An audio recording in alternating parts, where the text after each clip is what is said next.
सब कैटेगराइजेशन का जो ये हमें वर्डिक्ट को हर चीज़ हर दृष्टिकोण से एनालाइज करना चाहिए। ये ऐसे समय पे आया है जिसको हम ऐसे इंटरप्रेट कर सकते हैं कि अटैक ऑन रिजर्वेशन ही है। जो बेईमानी कर रहा है वो सरकार कर रही है, जो हिस्सा खा रही है वो सरकार खा रही है। ऐसी ही बात है तो नेशनल कास्ट सेंसस कराइए, उससे क्यों कतराते हैं? वो करा के ये देख लीजिए कि किसकी कितनी संख्या भारी है और किसकी कितनी हिस्सेदारी है। तो आप सपा की बात कर लीजिए कि वो जो है संविधान की कॉपी दिखाते हुए पीडीए की बात करेंगे कि पिछड़ा दलित आदिवासी, बट उसमें जो है उनका कहाँ से स्टैंड आ पा रहा है। बाकी और जो तमाम पार्टियां हैं जो संविधान की कॉपी लेके घूम रही होती हैं। बसपा के नेशनल कोऑर्डिनेटर आकाश आनंद भी बन चुके हैं, उनके ज़रिए काफ़ी सारे मीटिंगें भी हो रही है, हरियाणा में लगातार मीटिंग। उनको आप किस तरीके से देखते हैं इस बहुजन राजनीति की, वो अब लीड करते हुए नजर आ रहा है? आकाश आनंद जी, मायावती जी और ये सब की जो अभी इन्होंने सब कैटेगराइजेशन पे भी, हमारे समाज को जोड़ने पे भी, जिस हिसाब से उन्होंने अपना स्टेटमेंट भी निकाला है और जिस हिसाब से कॉन्फ्रेंसेस कर रहे हैं, तो प्रॉम्प्टली हम देखते हैं कि उन्होंने हमारे समाज के मुद्दे छोड़े नहीं हैं। हमारे जो बहुजन समाज के मुद्दे हैं उन्हीं को आगे ले जा रहे हैं और ये पार्टी उनको आगे ले जाएगी। तो आकाश आनंद जी से भी और बीएसपी से भी हमारी काफ़ी उम्मीदें जुड़ी हैं, हमारे समाज की काफ़ी उम्मीदें जुड़ी हैं। क्या आपको नहीं लगता कि बहुजन राजनीति जो है वो जिस कगार पर या जिस उम्मीदों के आधार पर होनी चाहिए थी उस हिसाब से नहीं देख रहे और उसका एक पतन का दौर आ चुका? पतन का दौर कभी भी नहीं आ सकता एक बहुजन आइडियोलॉजी, अम्बेडकराइट आइडियोलॉजी का। हम देखते हैं कि आज के टाइम पे अगर वोट लिए जा रहे हैं तो हमारे मुद्दों पे लिए जा रहे हैं। एक बात ये कही जाती है कि जो बापसा है वो एबीवीपी का बी टीम है, ये भी एक बात कहने की एक आम चर्चा का विषय है। जिस तरह उत्तर प्रदेश में बीएसपी को बीजेपी का बी टीम किया जाता है, उसी जातिगत दृष्टिकोण से बापसा को भी अब बोल दिया जाता है कि एबीवीपी का बी टीम है। मैं पूछती हूँ कि अगर कोई इंडिपेंडेंट बहुजन पार्टी अपना पॉलिटिक्स में असर्शन करे, उस इलेक्शंस लड़ने जाए, तो उसका जो एग्जिस्टेंस है वो रिड्यूस करके किसी और के एग्जिस्टेंस से जोड़ के उसको इतना रिड्यूस कर दिया जा रहा है। क्या ये जातिगत बात नहीं है? क्या ये जातिवादी बात नहीं है? क्या ये डिस्क्रिमिनेशन की बात नहीं है? जिसने इतने ताकत से जिस आइडियोलॉजी पे आरएसएस, एबीवीपी या बीजेपी खड़ा है, उस आइडियोलॉजी को अम्बेडकर ने चैलेंज करा है और डिस्ट्रॉय कर दिया है। एनाइलेशन ऑफ कास्ट में वही बात है।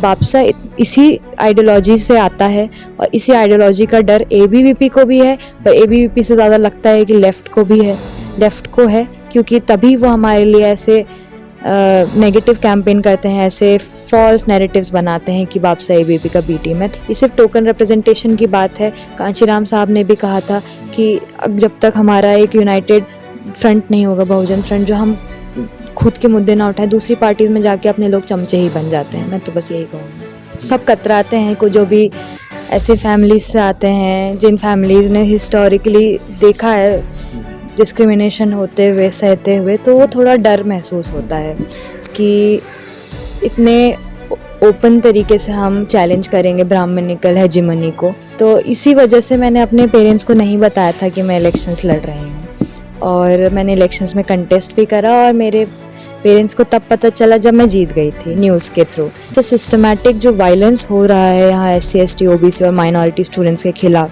कि किसी हॉस्टल में लिख दिया जाता है दलित भारत छोड़ो, चमार भारत छोड़ो, कहीं ऐसे जातिगत नारे लगते हैं आउट इन द ओपन, और जो लगाते हैं उनके खिलाफ कोई भी रिप्रिकॉशंस नहीं होता, एक्शन नहीं लिया जाता।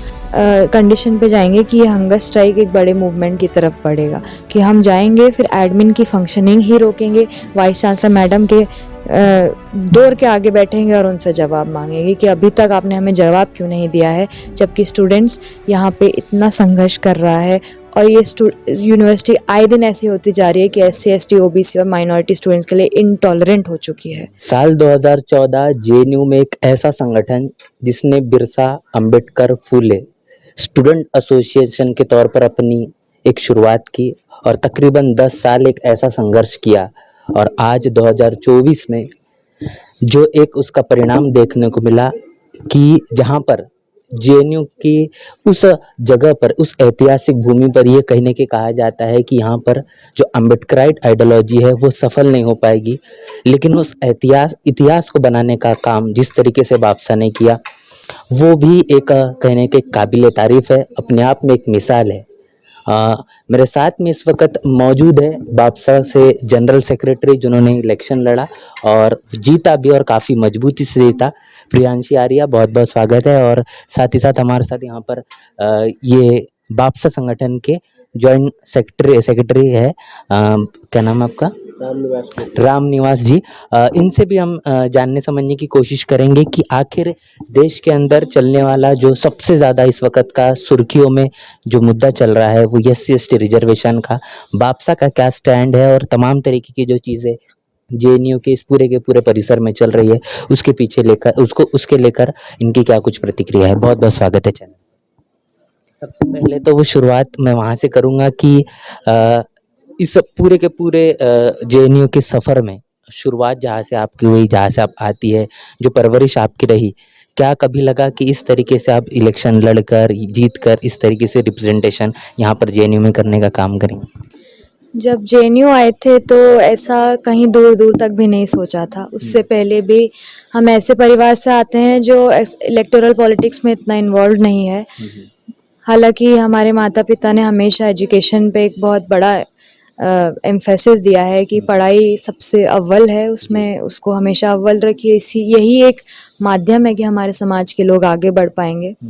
उसी चीज़ को आगे लेते हुए हम JNU आए थे एंड 2021 में मेरा मास्टर्स में यहाँ पे एडमिशन हुआ और तभी मैंने बापसा से भी जुड़ा।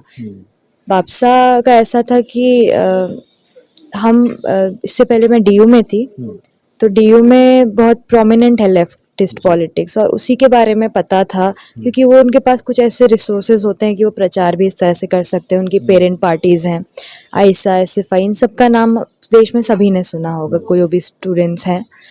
बट वही है कि बापसा, जब मेरे को पता चला बापसा के बारे में तो एक ऐसा लगा कि एक कड़ी जुड़ गई है क्योंकि लेफ्ट के पॉलिटिक्स में हमने देखा कि बहुजन मुद्दे कहीं ना कहीं हमेशा एक बैक सीट ले लिया करते थे और बापसा एक अम्बेडकराइट ऑर्गेनाइजेशन के तौर पे जो बहुजन मुद्दों को उठाता था, एक ऑप्रेस्ड यूनिटी की बात करता था कि यहाँ के इस समाज के, इस देश के तमाम जो भी दबे कुचलित वर्ग के लोग हैं, जो भी ऑप्रेस्ड लोग हैं, वो साथ आएंगे और साथ पॉलिटिक्स करेंगे, अपने मुद्दे खुद उठाएंगे। वो आइडिया एक अपने आप में बहुत बेहतरीन आइडिया है और उसी आइडिया ने मुझे अट्रैक्ट भी करा, इसलिए मैं बापसा में आई। बापसा में आके जिस हिसाब का माहौल मिला, जिस हिसाब का कॉन्फिडेंस मिला, हम स्टडी सर्कल के थ्रू जुड़े थे बापसा से। स्टडी सर्कल में हम बाबा साहेब की तमाम किताबें और बाकी अम्बेडकराइट लिटरेचर, बाकी एंटी कास्ट लिटरेचर भी पढ़ते थे। तो वहीं से एक मैं कहूँगी कि मेरी शुरुआत हुई है इस अम्बेडकराइट आइडियोलॉजी पे और यहाँ की पॉलिटिक्स में भी। पर बहुत समय तक ऐसा हम तो लाइक क्या होता है कि हमारे समाज के लोग हमेशा अपने आप को कम भी ही आंकते हैं, ये एक चीज़ इन्फीरियरिटी रहता ही है। पर बापसा ने वो इन्फीरियरिटी शेड अवे करने में काफ़ी मदद करी है। जिस हिसाब से पढ़ाई करी, जिस हिसाब से लोगों से बातें करी, हम डिबेट करते थे, डिस्कशंस करते थे अपने ऑर्गेनाइजेशन पे, हर एक स्टांस पे एक मीटिंग होता था कि, और ऐसा मीटिंग होता था कि हर सबके जो भी इश्यूज हैं, सबके जो भी सवाल हैं वो रिजॉल्व होते हैं उन मीटिंग्स में। और ये मीटिंग्स एक इंटेलेक्चुअल इनहांसिंग का भी काम करती हैं, तो इस सब से काफ़ी सीखने को मिला। और 4 साल से, हाँ 4 साल से इलेक्शंस नहीं हुए थे। 2023-24 सेशन के इस इलेक्शंस में फिर मैं जनरल सेक्रेटरी के पद से मैंने इलेक्शंस लड़ा और जीता बापसा के। आपके बारे में जानना चाहूँगा कि आपका किस तरीके से सफ़र रहा बापसा से जुड़ने का, उसके पहले का, या फिर जो आकर्षण है इस विचारधारा को लेकर कब से कब आप में? मैं JNU में 2019 में आया। 2019 में आया तो 2019 का इलेक्शन मैं यहाँ देखा हूँ, तो उसमें मैं इलेक्शन भी लड़ा था और इलेक्शन लड़ा था। उसमें स्टार्टिंग में ऐसा में बोले ऐसा अपना कैंडिडेट की तरह, बट फिर जो है उन्हें कोई जो दूसरा कैंडिडेट था उसको लेके उन्होंने मुझे बोलने लगे कि पहले बोल रहे कि आप लड़ लो, बाद में जो है कि विड्रॉ करने के लिए। मैं जो है मैंने कहा जब मुझे मेरा पूरा क्लास कर रहा है मैं क्यों विड्रॉ करूं। मैं लड़ा और मैं हारा, बुरी तरह हारा। फिर जो है जब मैं देखा बाकी लोगों से, फिर इधर जब स्पेशली जो मार्च होता है इक्वलिटी मार्च, जो रोहित वेमुला की उनकी याद में हम हर साल एक रेजिस्टेंस मार्च करते हैं, तो जब उस तरीके का मार्च ये वो होता तो स्पेशली उस मार्च में मैं मतलब कुछ लोगों को मिला और हमारे सेंटर पे CSLG में वहाँ पे मतलब हम बापसा के कई मेंबर्स हैं। उनमें अगर मैं स्पेशली मेंशन करूँ तो मनोहर, प्रतीक, अनुराधा, इन लोगों ने मतलब बापसा की तरफ एक करने का मतलब एक झुकाव पहले से था। बट एक होता है ना कि मतलब कोई आपको एक चाहिए कि जिसके थ्रू आप एंट्री कर पाए, तो वो कहीं ना कहीं ये 3 लोग थे जिन्होंने मतलब इधर करने में। तो मैं जो है 2021 में ही जुड़ा, मतलब ऑलमोस्ट 2 साल जो है मैं ऐसा और लेफ्ट का तो मैं देख ही चुका था एटीट्यूड, कितनी किस तरीके की गंदी पॉलिटिक्स वो इस सो कॉल्ड प्रोग्रेसिव उसमें जो है कि अपनी जीत के लिए वो किसी भी हद तक जा सकते हैं, उस तरीके का उन्होंने वो किया। फिर जब मैं बापसा का उसका देखा तो लगा कि हाँ मतलब यहाँ सिर्फ क्योंकि मुद्दे खुद के हैं तो एक नए इमोशंस के साथ उसके साथ मतलब पूरा जी जान से लगे हुए हैं। दूसरी तरफ है कि आप सिर्फ दिखावे के लिए कर रहे हो कि जहाँ पे आपको कुछ करना नहीं है, कुछ डिलीवर नहीं करना है, आपको सिर्फ वो लड़ाई बनाए रखनी है, आपको सिर्फ ये दिखावा करना है कि हम लड़ रहे हैं, हम जो है फील्ड पे हैं, कुछ भी आपको डिलीवर नहीं करना है। इस कैंपस में इतना सारा डिस्क्रिमिनेशन हो रहा होता है कि पहले तो मतलब यहाँ पे एडमिशन लेने तक में कि बहुत से लोग हैं जो कि मतलब जिनका जनरल में हो रहा है पर उन्हें फोर्स करेंगे कि आप जो है कैटेगरी में ही लीजिए। अगर जैसे तैसे आप एडमिशन भी ले लेंगे तो मतलब वो फोर्स करेंगे आपको कि मतलब हॉस्टल नहीं मिलेगा सालों साल। यहाँ पे जो है अभी अगर कोई ओपन कैटेगरी में आया है या EWS है उसको जल्दी हॉस्टल मिल जाएगा, बजाय अगर आप किसी रिजर्व कैटेगरी से हो। बाय बाबू से में उस तरीके का, तो ये सारे मुद्दे आज के नहीं है, बहुत सालों से। और यहाँ पे लेफ्ट जो है बापसा का आने से पहले से यहाँ पे पॉलिटिक्स कर रहा था, बट उसके बावजूद वो सारे मुद्दे रिजॉल्व नहीं हो रहे थे। यहाँ पे UDSF कहीं ना कहीं उन मुद्दों के लिए लड़ रहा था कि जब यहाँ पे जो है MPhil PhD में मतलब स्पेशलाइज्ड कोर्स उस तरीके का बोल के सुपर स्पेशलिटी वाले कोर्स है, जब रिजर्वेशन खत्म किया जा रहा था तो उस टाइम पे यहाँ पे UDSF लड़ा। जब बापसा नहीं था तो UDSF लड़ा और उसने उस लड़ाई को जो है वो रोका कि यहाँ पे रिजर्वेशन जो है ये UGC इसकी उसकी देन नहीं है, ये जो है कॉन्स्टिट्यूशन की देन है और वो कोई छीन नहीं सकता ऑटोनॉमी के इसके उसके नाम पे। तो कहीं ना कहीं वो जो सारी बातें जो हैं और कुछ लोगों का एक जुड़ाव, उसकी वजह से मैं इधर आया। और फॉर्चुनेटली मतलब संगठन ने मुझे काफ़ी कुछ दिया कि मतलब पहले CC मेंबर बनाया, जॉइंट सेक्रेटरी बनाया, फिर इलेक्शन भी लड़ाया। और इलेक्शन लड़के उसी सेंटर में जिसमें बुरी तरह मैं हारा था, उसी सेंटर में ना एक भी लेफ्ट पार्टी के पास में कैंडिडेट पैदा नहीं हुआ था और वहीं से अभी जीत के अभी काउंसलर हैं उसी सेम सेंटर से और उसी बापसा के प्लेटफॉर्म से उससे। अ, जब ये आपने इलेक्शन लड़ने का जब सोचा और ये इसकी जानकारी जब आपके घर परिवार को हुई, उनका क्या कुछ रिएक्शन था? मेरे घर परिवार में ऐसा है कि वही है कि सब कतराते हैं को जो भी ऐसे फैमिलीज से आते हैं जिन फैमिलीज ने हिस्टोरिकली देखा है डिस्क्रिमिनेशन होते हुए सहते हुए, तो वो थोड़ा डर महसूस होता है कि इतने ओपन तरीके से हम चैलेंज करेंगे ब्राह्मणिकल हेजिमनी को, तो उसके रिप्रिकॉशन से ज़रा डर उन्होंने सहा भी है उनके रिप्रिकॉशंस। किस इसलिए तरीके से? रिप्रिकॉशंस ऐसे कि आप आवाज़ उठाते हैं तो आपकी आवाज़ ऐसे दबा दी जाती है। मेरे पिताजी बैंक मैनेजर रहे हैं, पर जिस हिसाब से उन्होंने वहाँ के अपर कास्ट हेजिमनी को चैलेंज करा है, उनकी अथॉरिटी को चैलेंज करा है, उस वजह से उनको उनकी जॉब भी खोनी पड़ी, उनको सस्पेंड कर दिया गया था। तो ऐसे मेरे मम्मी पापा ये इतना प्रभाव करता है कि आप यहाँ पर अगर लड़ाई लड़ रहे तो वो आपके परिवार पर इतना इफेक्ट करता है? क्यों नहीं प्रभाव करेगा। एक फाइनेंशियल आपकी कड़ी खो जाए, एक फैमिली को सस्टेन करने की आपकी कड़ी खो जाए, वो भी किस वजह से कि आप एक पर्टिकुलर कास्ट से आते हैं। ऐसी नफरत वो लोग हमारे खिलाफ पालते हैं। और सिर्फ ये एक इंस्टेंस नहीं है जो उन्होंने अपनी ज़िंदगी में झेला होगा, ऐसे कई बचपन से कई इंस्टेंस झेले होंगे। और ये इंस्टेंस ऐसा था जो बहुत धक्का लगा है हमारी फैमिली को।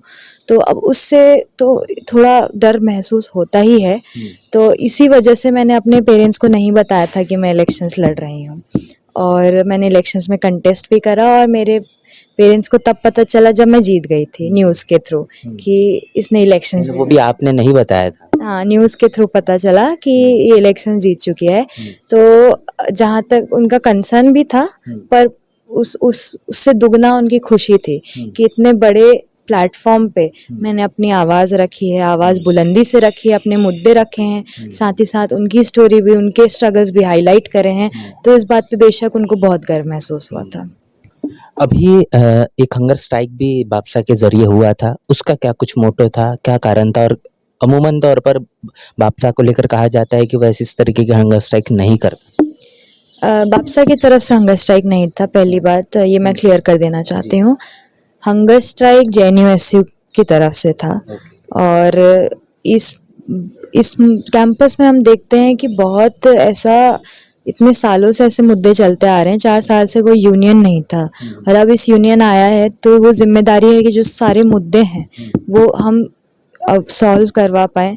जबकि हम एडमिनिस्ट्रेशन का एक एपेथेटिक एटीट्यूड देखते हैं कि वाइस चांसलर ही हैं जो कहती हैं कि वो NFS नहीं लगाती, पर हम देखते हैं कि पिछले 4-5 सालों में 104 पोस्ट हैं फैकल्टी रिक्रूटमेंट की जो नॉट फाउंड सूटेबल कर दी गई हैं SC ST OBC की।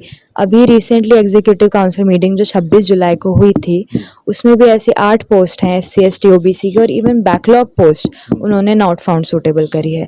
ऐसा सिस्टमैटिक जो वायलेंस हो रहा है यहाँ SC ST OBC और माइनॉरिटी स्टूडेंट्स के खिलाफ, कि किसी हॉस्टल में लिख दिया जाता है दलित भारत छोड़ो, चमार भारत छोड़ो, कहीं ऐसे जातिगत नारे लगते हैं आउट इन द ओपन, और जो लगाते हैं उनके खिलाफ कोई भी रिप्रिकॉशंस नहीं होता, एक्शन नहीं लिया जाता।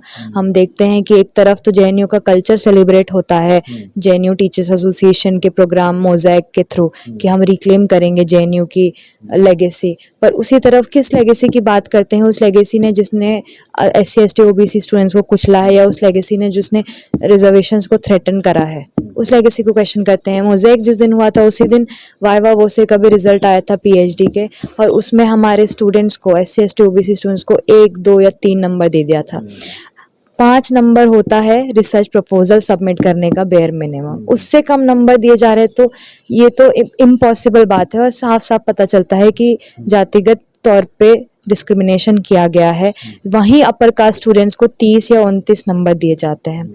30 नंबर तो ऐसा हो गया कि आपकी परफेक्ट, आपको रिसर्च करने की भी ज़रूरत नहीं है। तो वो कैसे पॉसिबल है कि किसी को 30-29 दिया जा रहा है, किसी को पॉइंट में भी 1 या 2 नंबर दे दिए जा रहे हैं? साफ साफ डिस्क्रिमिनेशन होता है। और सिस्टमैटिकली इस यूनिवर्सिटी को अग्रहारा बनाने की जो कोशिश चल रही है गवर्नमेंट की भी और लोगों की भी, और हमारे मुद्दे कहीं दबते जा रहे हैं। इसीलिए JNU-SU की तरफ से ये आया भी था कि हम एक बड़ा मूवमेंट खड़ा करेंगे, VC वाइस चांसलर से जवाब मांगेंगे, जो हम 4 महीने से उनसे बात करने की कोशिश कर रहे हैं, उन्होंने कोई जवाब नहीं दिया है। इसीलिए हमने ये भी सोचा कि स्टूडेंट के मुद्दे रखते हुए हमने थोड़ा ये भी कहा कि हम हंगर स्ट्राइक पे जाएंगे, पर हंगर स्ट्राइक पे उस पे जाएंगे, कंडीशन पे जाएंगे कि ये हंगर स्ट्राइक एक बड़े मूवमेंट की तरफ बढ़ेगा, कि हम जाएंगे फिर एडमिन की फंक्शनिंग ही रोकेंगे, वाइस चांसलर मैडम के डोर के आगे बैठेंगे और उनसे जवाब मांगेंगे कि अभी तक आपने हमें जवाब क्यों नहीं दिया है, जबकि स्टूडेंट्स यहाँ पे इतना संघर्ष कर रहा है। और ये यूनिवर्सिटी आए दिन ऐसी होती जा रही है कि SC ST OBC और माइनॉरिटी स्टूडेंट्स के लिए इनटॉलरेंट हो चुकी है। जी, बापसा का अपना एक स्टैंड होता है, लेकिन एक बात ये कही जाती है कि जो बापसा है वो ABVP का B टीम है। ये भी एक बात कहने के एक आम चर्चा का विषय है। जिस तरह उत्तर प्रदेश में BSP को BJP का B टीम किया जाता है, उसी जातिगत दृष्टिकोण से बापसा को भी अब बोल दिया जाता है कि ABVP का B टीम है। मैं पूछती हूँ कि अगर कोई इंडिपेंडेंट बहुजन पार्टी अपना पॉलिटिक्स में असर्शन करे, वो इलेक्शंस लड़ने जाए, तो उसका जो एग्जिस्टेंस है वो रिड्यूस करके किसी और के एग्जिस्टेंस से जोड़ के उसको इतना रिड्यूस कर दिया जा रहा है। क्या ये जातिगत बात नहीं है? क्या ये जातिवादी बात नहीं है? क्या ये डिस्क्रिमिनेशन की बात नहीं है? पॉलिटिकल असर्शन करना, इलेक्शंस में compete करना सबका राइट है, हर पॉलिटिकल पार्टी का राइट है। और अगर कोई पॉलिटिकल पार्टी अपना स्ट्रॉन्ग फ्रंट आगे रखती है कि यहाँ के कुछ सो कॉल्ड प्रोग्रेसिव संगठन जो लेफ्टिस्ट संगठन है, उनको लगता है कि उनका वोट शेयर कट रहा है, कि बापसा आ रहा है, बापसा पॉलिटिक्स लड़ रहा है, तो इसका मतलब यही है कि वो बापसा से डरते हैं। उनका असली डर एबीपी से नहीं है, वो इस बात से डरते हैं कि बापसा एक ऐसी ताकत बन के आएगा कि उनको रिप्लेस कर देगा, क्योंकि उनका पॉलिटिक्स तो ऑलरेडी बहुत फिकल और सरफेस लेवल पॉलिटिक्स है। बापसा का जो पॉलिटिक्स है, जो अम्बेडकर आइडियोलॉजी है, वो ही ऐसी आइडियोलॉजी है जिसने इतने ताकत से ब्राह्मणवाद को चैलेंज करा है, जिसने इतने ताकत से जिस आइडियोलॉजी पे आरएसएस, एबीवीपी या बीजेपी खड़ा है, उस आइडियोलॉजी को अंबेडकर ने चैलेंज करा है और डिस्ट्रॉय कर दिया है। एनाइलेशन ऑफ कास्ट में वही बात है। बापसा इसी आइडियोलॉजी से आता है और इसी आइडियोलॉजी का डर एबीवीपी को भी है, पर एबीवीपी से ज़्यादा लगता है कि लेफ्ट को भी है, लेफ्ट को है, क्योंकि तभी वो हमारे लिए ऐसे नेगेटिव कैंपेन करते हैं, ऐसे फॉल्स नैरेटिव्स बनाते हैं कि बापसा एबीवीपी का बी टीम है। तो मैं ये बता देना चाहती हूँ कि कैसे बी टीम हो गया, जबकि हमारी पूरी जो आइडियोलॉजी है वो टोटल अपोजिट है, इन स्टार्क कॉन्ट्रास्ट है। और हमेशा जो एबीवीपी जिस भी आइडियल्स के पे खड़ा होता है, उसको एनाइलेट करने की हमने बात करी है। एक बात ये भी कही जाती है बापसा को लेकर कि बापसा भले ही कितना भी दलित रिप्रेजेंटेशन की बात करेंगे, लेकिन वो रिप्रेजेंटेशन कहने की दे नहीं पाती, शायद इसलिए बापसा पर उतना विश्वास भी नहीं बन पा रहा है। तो इसके लिए नहीं लगता कि आपको जो दलित इस बार जो प्रेसिडेंट बने हैं वो तो काफ़ी अच्छी बात है? बापसा दलित रिप्रेजेंटेशन के साथ साथ हर कम्युनिटी का रिप्रेजेंटेशन हमेशा से देती आई है। जब 2015 से उसने इलेक्शंस लड़ा है, तब से देती आई है। वो एक ये बात है, इनविजिबलाइज करने की बात है, जो ऐसा नैरेटिव फैलाया जाता है। अभी लेफ्ट ने, आयशा ने इतना बड़ा इस चीज़ को बनाया कि 27 साल बाद उन्होंने दलित प्रेसिडेंट दिया। हमने तब भी ये सवाल करा, अभी भी ये सवाल करेंगे, 27 साल से आपके पास कोई दलित कैडर नहीं था, 27 साल से आपके पास कोई बहुजन कैडर नहीं था जो आपको लगा कि सूटेबल हो आपकी लीडरशिप पोजीशन के लिए, जो अब उनको याद आ रहा है कि हाँ, हम दलित प्रेसिडेंट भी फील कर सकते हैं। बापसा ने दलित प्रेसिडेंशियल कैंडिडेट्स भी फील करे हैं, माइनॉरिटी प्रेसिडेंशियल कैंडिडेट्स भी फील करे हैं, विमेन प्रेसिडेंशियल कैंडिडेट्स भी फील करे हैं। इसके पहले भी ऐसा कुछ हुआ, या किसी कारणवश इस तरीके की चीज़ें या इस तरीके का डिसीजन लिया गया या हम सभी को? हमारी पार्टी ऑप्रेस्ड यूनिटी की बात करती है, यूनिटी ऑफ द ऑप्रेस्ड, की यहाँ के तमाम देश के SC ST OBC students, minority students, marginalised queer students, person with disabilities, यहाँ पे एक यूनिटी बनाएंगे और उसी यूनिटी के थ्रू अपना पॉलिटिकल असर्शन करेंगे, अपने मुद्दे खुद उठाएंगे। हमें किसी मसीहा की जरूरत नहीं है हमारे मुद्दे उठाने की। तो बापसा का कॉन्स्टिट्यूशन ही यही है और बापसा इसी आइडियाज पे करता है कि लीडरशिप पोजीशन पे उनको होना चाहिए जो मार्जिनलाइज्ड हैं, और अपने मुद्दे भी उन्हीं को उठाने चाहिए। इसीलिए इस बार के इसमें भी बापसा ने प्रेसिडेंशियल कैंडिडेट जो थे हमारे आदिवासी थे, और इस बात को अगर हाईलाइट करा जाता है कि दलित प्रेसिडेंट दिया है, तो इस बात में कोई लेफ्ट ने दलित प्रेसिडेंट दिया, इस बात में कोई अपलॉड करने की बात नहीं। हमें बहुत खुशी है कि धनंजय जीते हैं और रिप्रेजेंटेशन मिला है, पर हमें ये भी देखना पड़ता है उस रिप्रेजेंटेशन के पीछे क्या है। अगर उस रिप्रेजेंटेशन के पीछे एक ब्राह्मणिकल स्ट्रक्चर ही है, अगर उनकी पार्टी बहुजन मुद्दों को नेग्लेक्ट करते आई है, अगर उनकी पार्टी आए दिन कास्टिस्ट हरकतें करती है, और ऐसे हमारे मुद्दे जो हैं, जो कास्ट सेंसस का मुद्दा है या NFS का मुद्दा है, ये नाफे कमेटी रिकमेंडेशंस के हिसाब से वाइवा वोसे को कम करने का मुद्दा है, अगर उनकी पार्टी इन मुद्दों को दबाना चाहती है या उन मुद्दों को सूटेबल नहीं मानती, तो उनकी पार्टी ब्राह्मणिकल स्ट्रक्चर में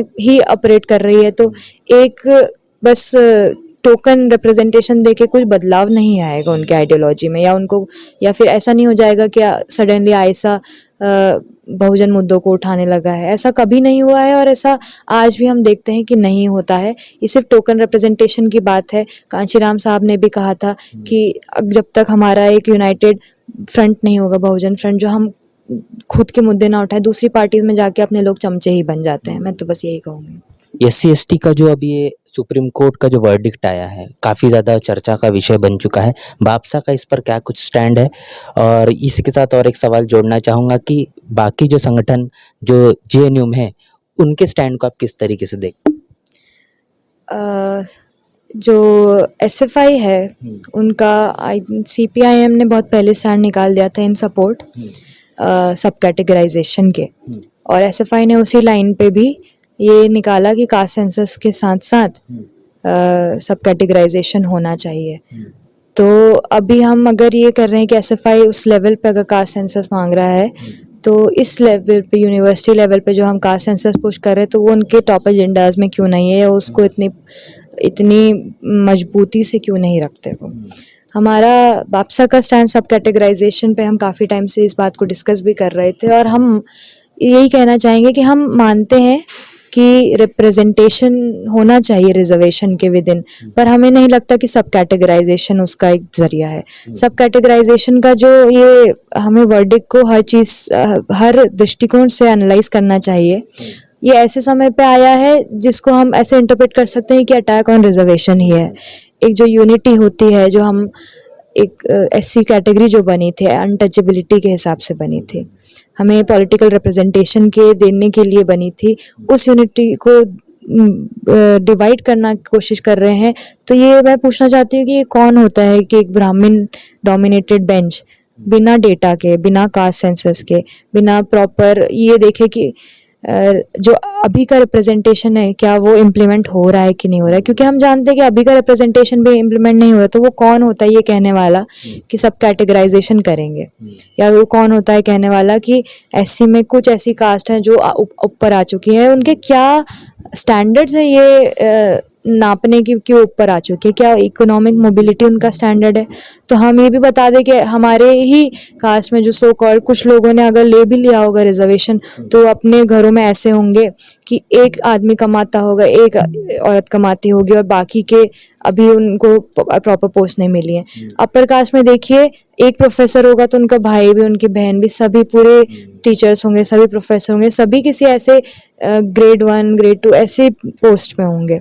पर यहाँ पे ऐसा होता है कि एक इंसान घर चलाता है, एक इंसान ने रिजर्वेशन का फ़ायदा उठा लिया, तो उसको ये नहीं कह सकते कि उसकी इकोनॉमिक मोबिलिटी हो गई है, या फिर वो कास्ट एज अ होल वो ऊपर जा चुकी है या डोमिनेंट हो चुकी है। मैं इस बात से बिल्कुल सहमत नहीं हूँ। हाँ, मैं मानती हूँ कि रिप्रेजेंटेशन हर कम्युनिटी का होना चाहिए, और उसके लिए रिजर्वेशन हमें ये चेक करना पड़ेगा कि वो इम्प्लीमेंट हो रहा है कि नहीं हो रहा है। क्योंकि जो बेईमानी कर रहा है वो सरकार कर रही है, जो हिस्सा खा रही है वो सरकार खा रही है। ऐसी ही बात है तो नेशनल कास्ट सेंसस कराइए, उससे क्यों कतराते हैं? वो करा के ये देख लीजिए कि किसकी कितनी संख्या भारी है और किसकी कितनी हिस्सेदारी है। 50% पे जो कैप लगा के ये अनरिजर्व कैटेगरी में भी हमें नहीं आने देते, SC ST OBC स्टूडेंट्स को, या कहीं भी रिक्रूटमेंट में भी, एम्प्लॉयमेंट में भी नहीं आने देते। उन्होंने वो कैप लगा दिया है, वो सोच ऐसा उसको ट्रीट करते हैं कि 50% तो एकदम अपर कास्ट की वो पौधी है, पर नहीं है वो। उसमें हमारा भी रिप्रेजेंटेशन होना चाहिए। तो ये भी चेक होना चाहिए कि कितने, अगर सो कॉल्ड ये कह रहे हैं कि कुछ SC ग्रुप्स या ST ग्रुप्स ऐसे हो चुके हैं जो डोमिनेंट हो चुके हैं या सब कैटेगराइज कर सकते हैं उनको, तो ये भी देखें कि कितना क्वालिफाई कर पा रहे हैं अनरिजर्व कैटेगरीज में, और किन पोस्ट पे कर पा रहे हैं। क्या IAS पोस्ट पे कर पा रहे हैं, क्या प्रोफेसर पोस्ट पे कर पा रहे हैं। इन सब की संख्या निकालिए, सबका डेटा निकालिए, और आप देखेंगे कि आज भी SC दलित ही होता है।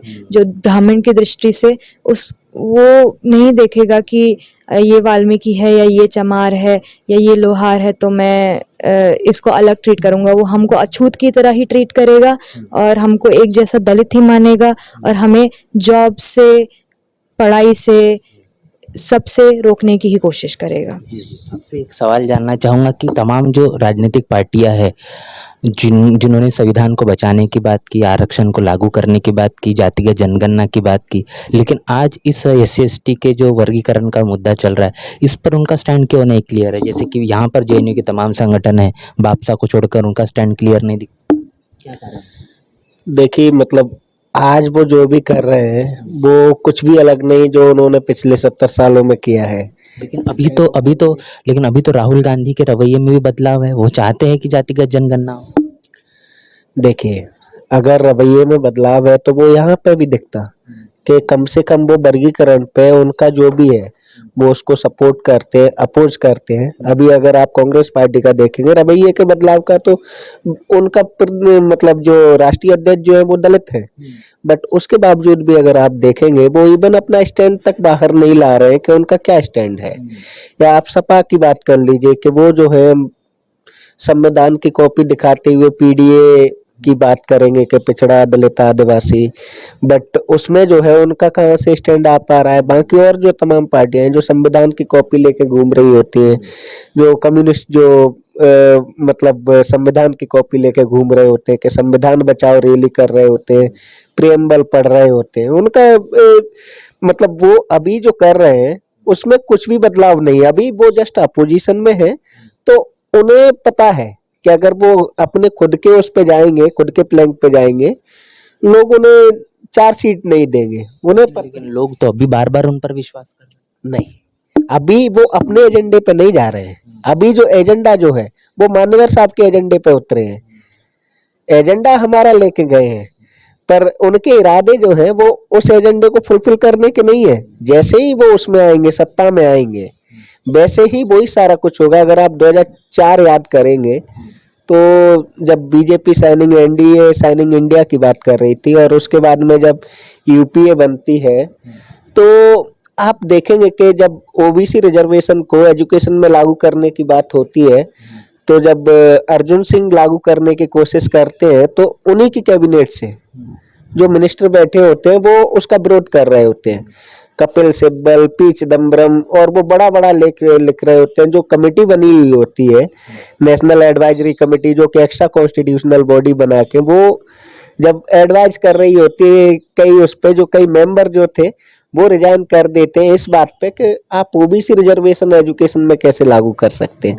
उससे जो है वो ये इंस्टीट्यूशंस की जो क्वालिटी जो है वो घट जाएगी, इंस्टीट्यूशंस बर्बाद हो जाएंगे। तो वो उनका रवैया था। और जबकि 2004 में जब तक सरकार नहीं बनी थी तब उनके आप नारे देखिए, जैसे ही सरकार बनी, तो जब तक सरकार नहीं बनती है तब रिटोरिक अलग होता है। सरकार बनने के बाद में वो क्या कर रहे हैं, रियल टेस्ट वहां होता है। आप उठा के देख लीजिए वो तेलंगाना में क्या कर रहे हैं, वो कर्नाटका में क्या कर रहे हैं। कर्नाटका में अभी क्या किया उन्होंने, SC/ST फंड को डाइवर्ट किया ना, अपनी जो भी वो किए थे, जो वादे किए थे उनको फुलफिल करने के लिए फंड वो कहाँ से लेके गए। सबसे पहला उन्होंने हक किसका मारा, SC/ST का मारा। तो आप उनके रिटोरिक पे नहीं जा सकते कि संविधान बचाएंगे, आरक्षण बचाएंगे। वो सबसे पहले वो मतलब मुंह में राम बगल में छुरी, मतलब राम बाम तो खैर हम उतना नहीं मानते, पर उस तरीके का जो है कि उनका कहना कुछ और है और करना कुछ और है। तो देश में जिस तरीके से 2024 का जो परिणाम आए इलेक्शन के, क्या आपको नहीं लगता कि बहुजन राजनीति जो है वो जिस कगार पर या जिस उम्मीदों के आधार पर होनी चाहिए थी उस हिसाब से नहीं देख रहे और उसका एक पतन का दौर आ चुका है? पतन का दौर कभी भी नहीं आ सकता एक बहुजन आइडियोलॉजी, अम्बेडकर आइडियोलॉजी का। हम देखते हैं कि आज के टाइम पे अगर वोट लिए जा रहे हैं तो हमारे मुद्दों पे लिए जा रहे हैं। आजकल ऐसी कोई पार्टी नहीं है जो बात नहीं करी दलितों की या आदिवासियों की या ओबीसी की। तो ये हमारी एक तरह से आइडियोलॉजी की जीत है। पर हमें ये भी देखना होगा कि वो, जैसे राम ने भी कहा कि वो सत्ता बनाने से पहले और सत्ता बनाने के बाद की बातें अलग होती हैं।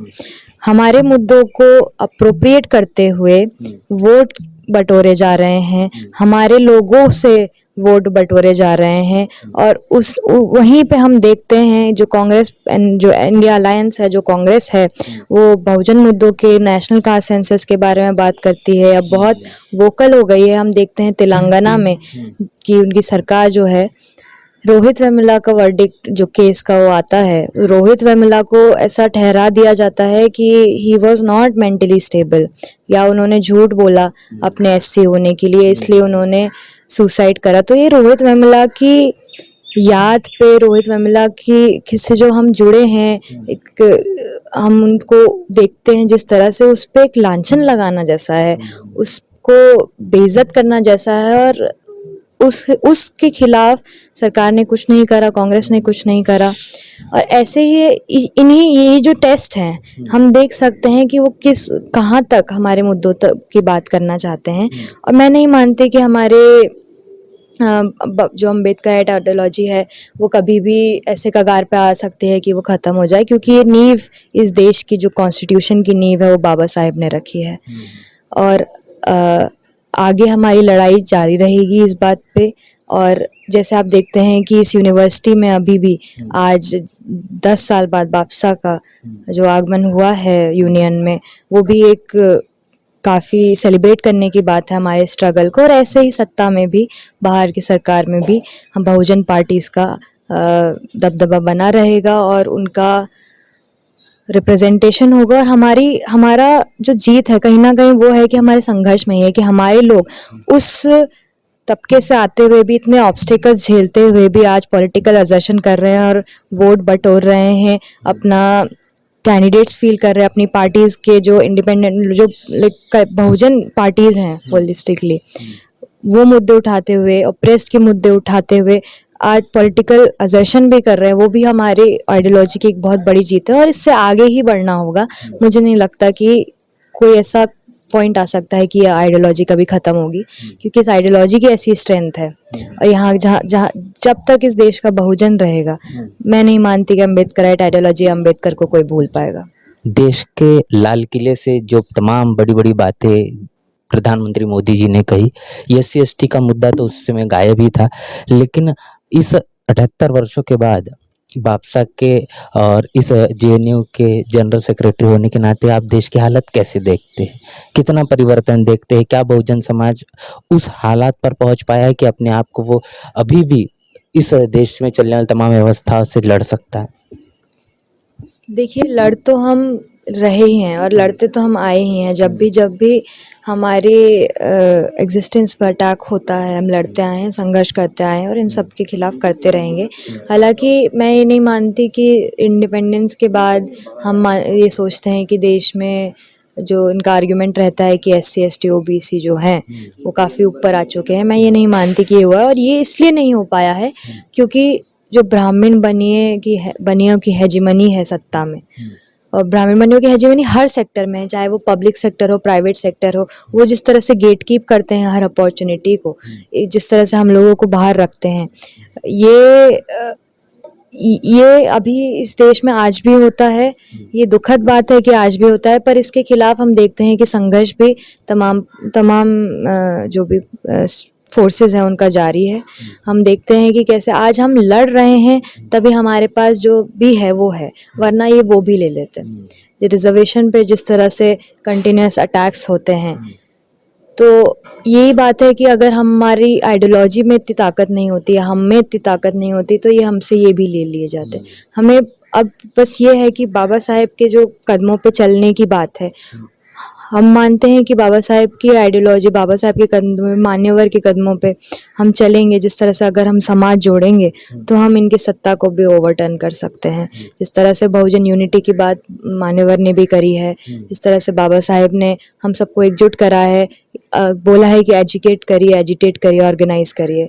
ये बोला है कि हमें इसका असली चेहरा दिखाया है। जो सो कॉल्ड प्रोग्रेसिव यहाँ के वो भी होते हैं, कांग्रेस का असली चेहरा दिखाया है, लेफ्ट का असली चेहरा दिखाया है। बाबा साहेब कहते हैं कि it is futile to distinguish between secular and priestly Brahmin. ये सारी जो चीज़ें हैं, जो बाबा साहेब के कदमों पे चलने वाले जो भी लोग हैं, वो जितना खाने पे पैसा खर्च करते हैं उतना पढ़ाई पे भी करते हैं या उससे ज़्यादा करते हैं। और एजुकेशन के माध्यम से, इन्हीं माध्यमों से हम आगे भी बढ़ेंगे और जो हमारे राइट्स हैं उनको सिक्योर करेंगे। और सिर्फ यहाँ हमें ये भी याद रखना होगा कि हमारी लड़ाई सिर्फ हमारे जो भी हमें राइट्स मिले हैं उनको सिक्योर करने की नहीं है। अब हमने बहुत बात कर ली है कि हमारे सिर्फ राइट्स सिक्योर हो जाए या हमारा एग्जिस्टेंस सिक्योर हो जाए। अब हमें एक अटैक के मोड में जाके अपने और भी चीज़ें हमें लेनी पड़ेंगी जो जिनसे हमें वंचित किया गया है, जो हमारी हैं एक्चुअली। जो 80% 90% हमारी पॉपुलेशन है, उस हिसाब से, जिस हिसाब से हमें लैंड मिलना चाहिए, जिस हिसाब से हमें अपॉर्चुनिटीज़ मिल चाहिए, जिस हिसाब से हमें जॉब मिलना चाहिए, जिस हिसाब से हमें रिप्रेजेंटेशन मिलना चाहिए, जिस हिसाब से हमें पैसा मिलना चाहिए, इकोनॉमिक ये मिलना चाहिए, वो अभी हमारी कम्युनिटीज़ में नहीं है। इसके लिए लड़े, रिपरेशंस के लिए की बात करनी चाहिए हमको। और वही है कि इस मूवमेंट में बहुत बड़ी ताकत है। देश के अंदर जिस तरीके से बहुजन राजनीति की हम लगातार बात कर रहे हैं, बहुजन राजनीति जब भी बात आती है तो बसपा की बात सबसे पहले आती है। अभी बसपा के नेशनल कोऑर्डिनेटर आकाश आनंद भी बन चुके हैं, उनके ज़रिए काफ़ी सारे मीटिंगें भी हो रही है, हरियाणा में लगातार मीटिंग। उनको आप किस तरीके से देखते हैं, इस बहुजन राजनीति को वो अब लीड करते हुए नज़र आ रहे हैं? अभी मैं अब देखती हूँ, देखिए बीएसपी का तो हमेशा से यही मान्यवर के टाइम से यही एक लेगेसी रहा है कि वो हमारे समाज को जोड़े, और एक ऐसी पार्टी हमेशा स्ट्रांगली आगे आई है कि उसको टार्निश करने के लिए हर फोर्स लग चुकी है। तो उस पार्टी में, उस आइडियोलॉजी में कुछ ना कुछ दम तो होगा कि सारे फोर्सेस जुड़ गए हैं उसको टार्निश करने के लिए। जिस तरह से उसको बी टीम कहा जाता है, ये सारे टैक्टिक्स जो यूज़ करे जाते हैं, तो उनको पता है कि हाथी में कितना दम है।